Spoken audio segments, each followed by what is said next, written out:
Hi everybody. Today is April 20th, about approximately 8 months after the video back from Mexico was made.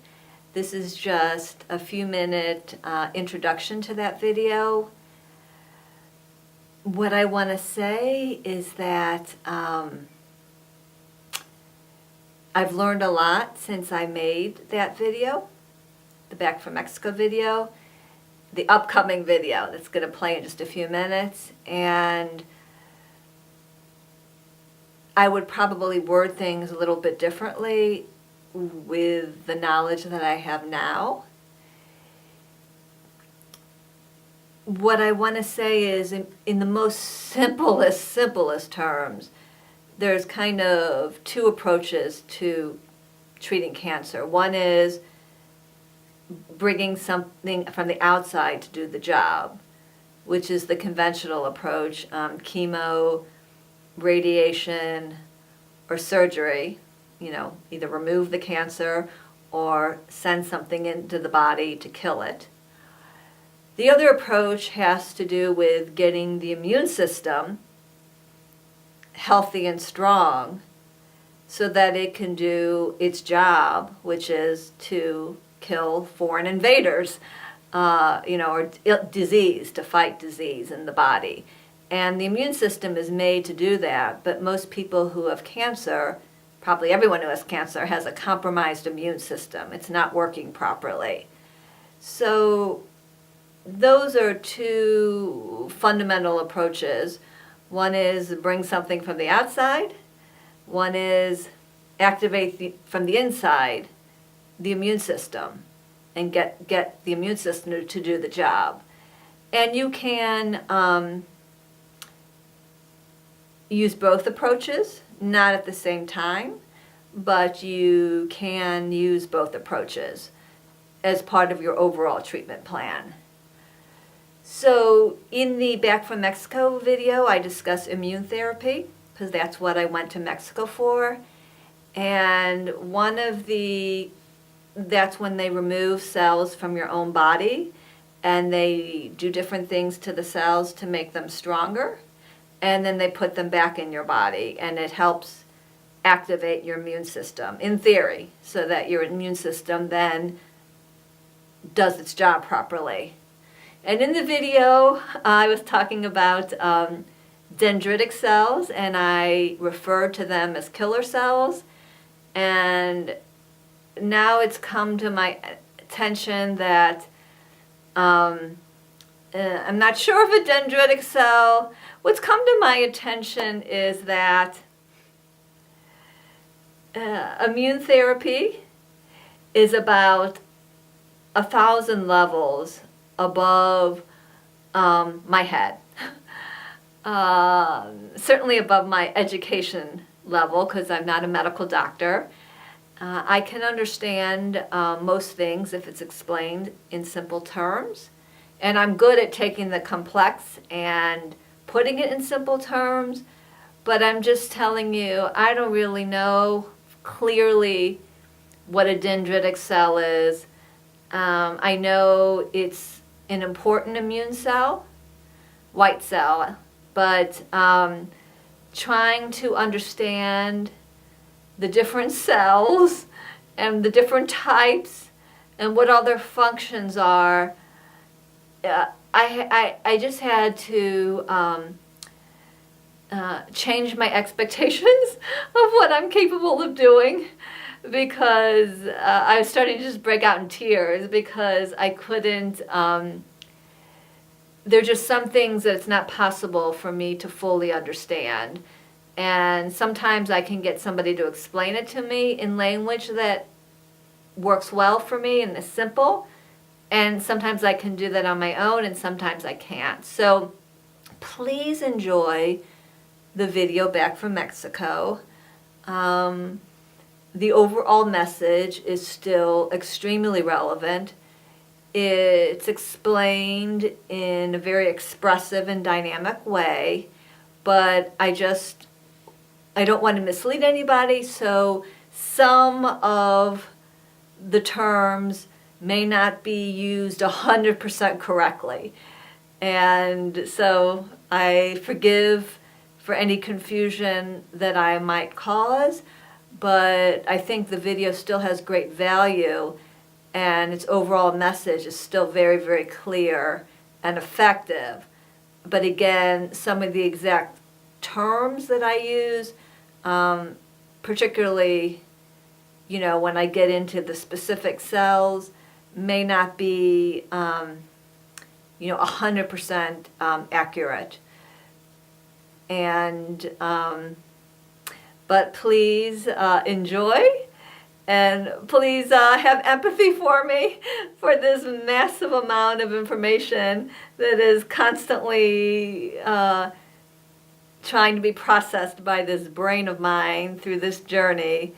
And please have compassion for yourself as well, because anybody choosing life in the face of a cancer diagnosis has an enormous, enormous amount to process in a short period of time. So I did the best I could, and I continue to do the best I can. And I hope that you'll benefit from my efforts. And I wish you well on your own journey. Thank you.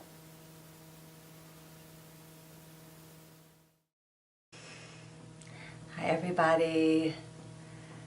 Oh, my goodness. It's been,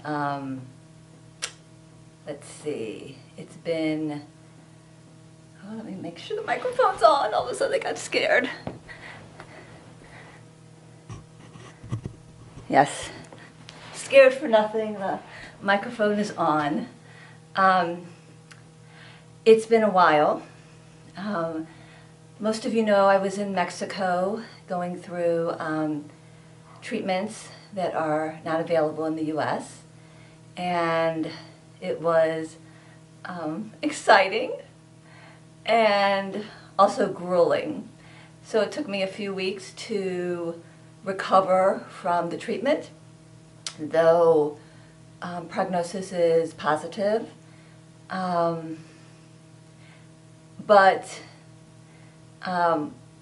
there's a small percentage of the population that has side effects to the treatment that I underwent, and of course I got just about every side effect that is sometimes in small percentages happens, swelling and headaches and fever and chills and agitation, and I lost like 6 pounds or 7 pounds, and got very weak and came home depleted, but also beginning this new stage of my healing.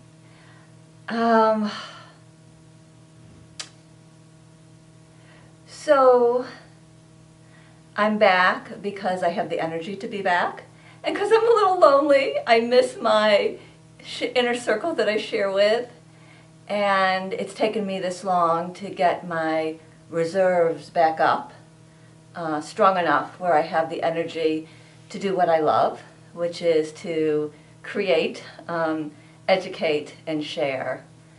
It's been an incredible, incredible journey. Oh my God, it will take me a long time to explain what I've learned and what I experienced, but we're not in any rush. I will say that there's a big need for information.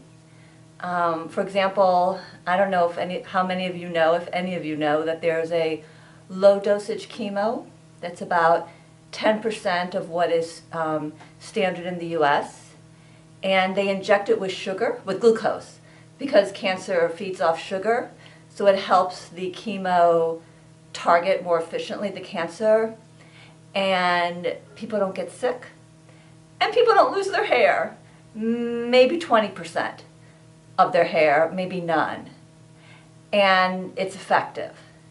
So I didn't know this. This isn't what I did. Unfortunately, my tumor load was too large. Chemo put me at risk for death. So we chose immune therapy, which I love anyway, because it reminds the body what it was made to do. What God, whatever higher power, whatever you want to call it, it's all the same, what it was made to do. It's a slower therapy. And there's a possibility down the road, if I wanted to do, if it was recommended that I do the low dosage chemo, I could do it. But you can't do both therapies at the same time, because the immune therapy is building your immune system, and chemo, even in low dosage, creates a hostile environment for immunity, for your immune system. So the technology was incredible. I mean, I had blood taken out of my body, and they extracted the immune cells. So what in very basic terms, because I'm still trying to understand this myself, the immune system is very complex. There are some cells that communicate, and if those cells aren't working properly, then the natural killer cells are kind of blindfolded. There's nobody to tell them where the cancer is. So they take from my blood the lymphocytes, which are the communication cells, and they reintroduce those cells to my own cancer. They say, this is what you're supposed to be looking for. And they re-educate, they remind the lymphocyte what its job is, and then they put the blood back in my body with these activated lymphocytes. Then they take more blood out of my body, and they get dendritic cells, which are one of the cells that kills cancer, and they mature them and put them back in my body. So it's kind of like I have a SWAT team of killer cells. So that the communicative lymphocytes say, over here, here's the cancer. And now this army, in theory, this army of dendritic cells now goes and begins to kill the tumors in my body. And that's a very oversimplified version of what I went through. There are no guarantees in this world for any of us, whether you have cancer or don't have cancer, whether you have stellar health. But the prognosis at the Mexican clinic, the hospital actually, that I was at, all of these success rates are higher than certainly conventional treatment that we receive here in the US and elsewhere around the world. And it was my next step. So I try not to focus on the outcome. It'll be another 4 to 6 weeks and we'll do tests. And based on those tests, the doctors in Mexico will be following me for 3 years. They give my prognosis in years, not in days, weeks, or months, mainly because of my attitude. Everybody that I'm meeting now, the doctor in Mexico said 95% of it is your attitude. If your brain is telling every organ and every cell you can't heal, then no matter what treatments you receive, you're not going to heal. If a person comes in and says, I don't know how I'm going to heal, I know I'm going to heal, you're open to all possibilities. And so everyone that I have met has consistently been impressed with my attitude and has said that it will be, that most people would have been dead already with the amount of cancer that was discovered in my body. And it's been very difficult. I had swelling. I mean, the first response of the immune therapy is inflammation. And I had inflammation to such a degree that I couldn't get out of bed. I couldn't move. My liver was crying. The pain felt like somebody had a balloon and they're just blowing it up and they won't stop. This has not been an easy journey, and yet, wow, you know, I've looked back and said, why do you continue to move forward? Talking to myself, and life continues. I'm glad that I've stuck around because I continue to receive the most precious of gifts. My brother and I have reconnected in the most soulful of ways.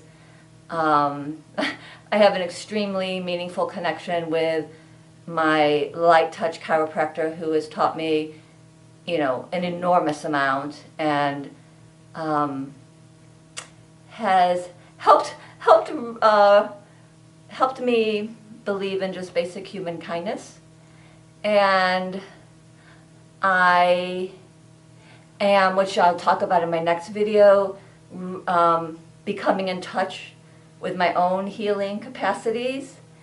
And so, and look at everything I got to learn that I now get to educate and create with. And so I hope that I can move forward in ways that do not involve so much suffering. But I'm glad that I've stuck it out, and I plan to keep moving forward as long as my body and as long as the universe continues to support me. Because life continues to be rich. Difficult, but rich. So I'm so delighted to be back in touch with all of you.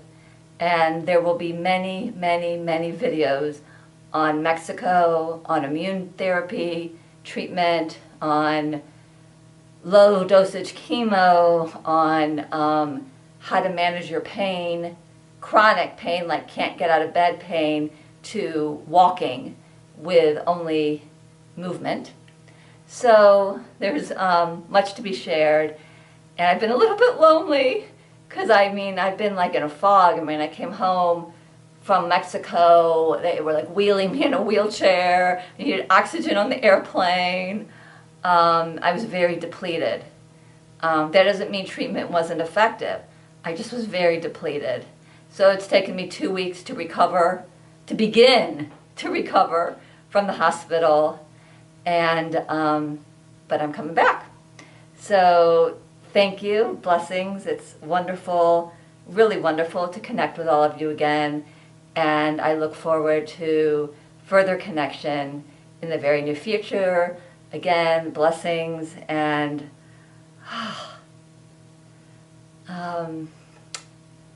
what would I say? May we all, I'm into my movement now, may we all find the richness in even the most difficult of circumstances. It's always there. It's not always easy to find, but it's always there if we choose to look, waiting for us. So, to richness. Thank you.